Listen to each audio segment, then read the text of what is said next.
అండి, welcome back to వేదాన్స్ creatives. ఈరోజు అయితే ఒక మంచి స్టోరీతో మళ్ళీ మీ ముందుకు వచ్చేసినండి. ఛానల్ని ఇంకెవరైనా సబ్స్క్రైబ్ చేసుకోకుంటే వెంటనే వెళ్ళి సబ్స్క్రైబ్ చేసుకోండి.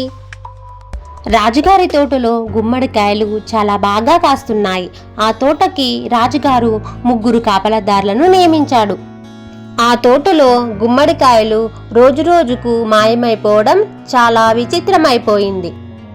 తోటమాలి దొంగను కనిపెట్టలేకపోయాడు. ఈ విషయం కాస్త రాజుగారి చెవున పడింది.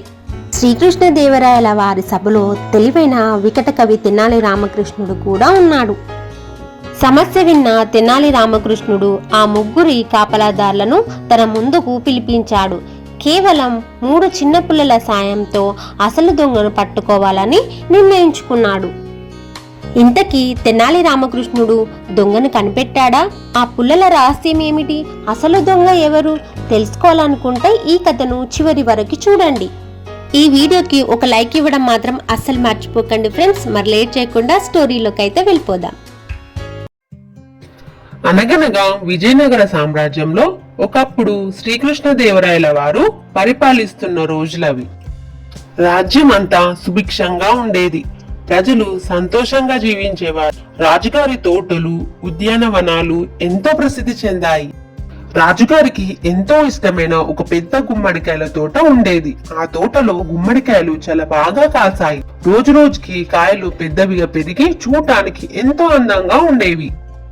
ఆ తోటను కాపాడడానికి రాజుగారు 3 నమ్మకమైన కాపలాదారులను నియమించాడు. వారి పేర్లు వీరయ్య, మల్లయ్య, లింగయ్య. ఒకరోజు ఉదయం తోటమాలి తోటలోనికి వచ్చి చూసి ఆశ్చర్యపోయాడు. అయ్యో, ఇక్కడ పెద్ద పెద్ద గుమ్మడికాయలు ఉండేవి, అవి కనిపించడమే లేదు అని చాలా కంగారు పడ్డాడు. మొదటగా ఎవరూ సరిగ్గా పట్టించుకోలేదు. కానీ మరుసటి రోజు మళ్ళీ కొన్ని కాయలు కనిపించడం లేదు. ఇంకో రోజు గడిచేసరికి మరికొన్ని కాయలు మాయమైపోయినాయి. తోటమాలి భయపడిపోయి వెంటనే రాజుగారికి సమాచారాన్ని అందించాడు. విషయం తెలుసుకున్న రాజుగారు కోపంతో ఉగ్ర రూపం దాల్చాడు. మన రాజ్యంలోని తోటలో దొంగతనమా? వెంటనే దొంగను పట్టుకోండి అని ఆజ్ఞాపించాడు. చివరకు అనుమానం తోటను కాపాడుతున్న వీరయ్య, మల్లయ్య, లింగయ్యల మీద పడింది. 3 రాజ్యసభకు తీసుకువచ్చారు. ఆ రోజు సభలో వికట కవి తెనాలి రామకృష్ణుడు కూడా ఉన్నాడు. రాజు వీరయ్య, లింగయ్య, మల్లయ్యలను ప్రశ్నించాడు. మీలో ఎవరైనా సరే గుమ్మడికాయలను దొంగతనం చేస్తే వెంటనే చెప్పండి, లేదంటే చాలా కఠిన శిక్షకు బాధ్యులవుతారు అని హెచ్చరించాడు. కానీ ఆ 3 మాత్రం మేము దొంగతనం చేయలేదు రాజా అని అమాయకంగా చెప్పారు. రాజు తెనాలిని చూసి ఇలా అంటాడు, రామకృష్ణ, ఈ దొంగతనం వెనుక ఉన్నవారు ఎవరో నువ్వే కనుక్కోవాలి. అప్పుడు తెనాలి రామకృష్ణుడు చిరునవ్వు నవ్వి ఇలా అంటాడు, మహారాజా, నాకు ఒక రోజు సమయం ఇవ్వండి. రేపు దొంగను మీ ముందు నిలబెడతాను అని సమాధానం చెబుతాడు. 3 కాపలాదారులను తన దగ్గరకు పిలిచాడు. మీ 3కి నేను ఒక్కొక్క కట్టె పుల్ల ఇస్తాను. అవి మామూలు పుల్లలు కాదు, మంత్రిచ్చిన పుల్లలు అని చెప్పి 3కి ఒక్కొక్కటి ఇస్తాడు. వీరయ్య, మల్లయ్య, లింగయ్యలు ఎవరి పుల్లలు వాళ్ళు తీసుకుంటారు. ఇవి సాధారణమైన పుల్లలు కాదు కాబట్టి మీలో ఎవరు దొంగ అయితే వారి పుల్ల ఈ రాత్రికి 1 అంగుళం పెరుగుతుందని చెప్పి రామకృష్ణ అన్నాడు. ఇది విన్న వీరయ్య, లింగయ్యలు నవ్వుకున్నారు. ఎందుకంటే వారు ఎలాంటి తప్పు చేయలేదు. కానీ అసలు దొంగ అయిన మల్లయ్య మాత్రం భయంతో వణికిపోయాడు. అయ్యో, నేను దొంగతనం చేసిన విషయం బయటపడుతుందేమో అని అనుకున్నాడు మల్లయ్య. 3 తమ తమ ఇండ్లకు బయలుదేరారు. రాత్రి అయింది. వీరయ్య ప్రశాంతంగా నిద్రపోయాడు. లింగయ్య కూడా ఎలాంటి భయం లేకుండా నిద్రపోయాడు. ఎందుకంటే వారు ఎలాంటి తప్పు చేయలేదు కాబట్టి వారు నిర్భయంగా భయం లేకుండా నిద్రపోయారు. కానీ మల్లయ్యకు మాత్రం అస్సలే నిద్ర పట్టడం లేదు. అతను పదే పుల్లను చూస్తూనే ఉన్నాడు.